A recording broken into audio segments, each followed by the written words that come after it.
तो वहीं यूपी की राजनीति में जाति को लेकर के एनकाउंटर का सियासी पारा गर्म होता जा रहा है। उपचुनाव को देखते हुए इसके और पकने की संभावना से इनकार नहीं है। आज अखिलेश यादव ने जाति देखकर एनकाउंटर पर फिर योगी सरकार को घेरा। यूपी पुलिस के एनकाउंटर का पूरा पैटर्न समझा। यूपी में एनकाउंटर पर अखिलेश का नया अटैक। सवाल एनकाउंटर पैटर्न का या पीडीए फैक्टर का। यूपी के एनकाउंटर पर अखिलेश यादव का डाउट बढ़ता ही जा रहा है। 5 दिनों के अंदर समाजवादी पार्टी के अध्यक्ष अखिलेश यादव ने बीजेपी सरकार में हुए एनकाउंटर को लेकर बार बार सवाल खड़े किए। इस बार अखिलेश ने एनकाउंटर का पूरा पैटर्न सेट किया, या कहिए एनकाउंटर की क्रोनोलॉजी समझा दी। अखिलेश यादव ने सोशल मीडिया पर एक पोस्ट शेयर करते हुए लिखा कि बीजेपी राज में एनकाउंटर का नया पैटर्न सेट हो गया है। पहले किसी को उठाओ, फिर झूठी मुठभेड़ की कहानी बनाओ, फिर दुनिया को झूठी तस्वीरें दिखाओ और हत्या के बाद परिवार वालों द्वारा सच बताए जाने पर तरह तरह के दबाव और प्रलोभन से उन्हें दबाओ।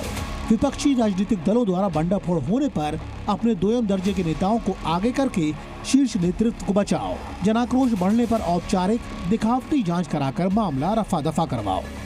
हमारे ऐसे बहुत सारे युवा हैं, ये लोग हैं जिनका के फर्जी एनकाउंटर कर दिया गया है।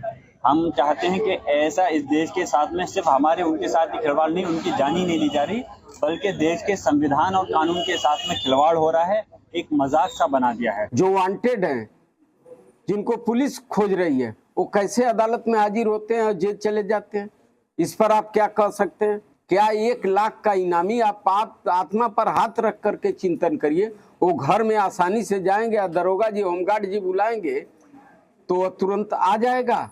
ऐसा नहीं हो सकता। इतना ही नहीं, अखिलेश यादव ने अपने दावों को सही साबित करने के लिए फर्जी मुठभेड़ के कुछ आंकड़े भी साझा किए, जिसमें दावा किया गया कि मुठभेड़ में मारे गए 60% लोग पीडीए यानी पिछड़े, दलित और अल्पसंख्यक समुदाय के थे, जबकि मुठभेड़ के दौरान मारे गए 19% अन्य समुदाय के थे। वहीं एनकाउंटर में मारे गए 21% लोगों के आंकड़े उपलब्ध नहीं हैं। अखिलेश यादव ने कहा कि बीजेपी राज्य में एनकाउंटर का यह आंकड़ा गैर कानूनी हत्याओं की नाइंसाफी का भी आंकड़ा है और साथ ही पीडीए के विरुद्ध हुए अन्याय का भी, लेकिन बीजेपी इन दावों से इत्तेफाक नहीं रखती। अखिलेश यादव जी अब अपराधियों की जाति बताने का काम कर रहे हैं। वो पीड़ितों के साथ खड़े नहीं हैं। वो पीड़ितों की जाति नहीं देखना चाहते हैं। वो पुलिसकर्मी जो शहीद हो गए हैं या जो पुलिसकर्मी घायल हो गए हैं, उनकी जाति नहीं देखना चाहते हैं। वो अपराधियों की जाति देख रहे हैं। ये राजनीति की न्यूनता है और समाजवादी पार्टी को ये बहुत महंगा पड़ने वाला है। सरकारी रिकॉर्ड खंगालने के बाद कुछ आंकड़े हमारे सामने भी आए, जिसके मुताबिक 2017 से 2020 तक कुल 124 एनकाउंटर हुए, जिसमें 45 अल्पसंख्यक, 11 ब्राह्मण, 8 यादव, वहीं ठाकुर, वैश्य, SC/ST के 58 अपराधियों का एनकाउंटर हुआ। ये आंकड़े बताते हैं कि पुलिस की गोली न किसी अपराधी की जाति देखकर चली और न ही धर्म।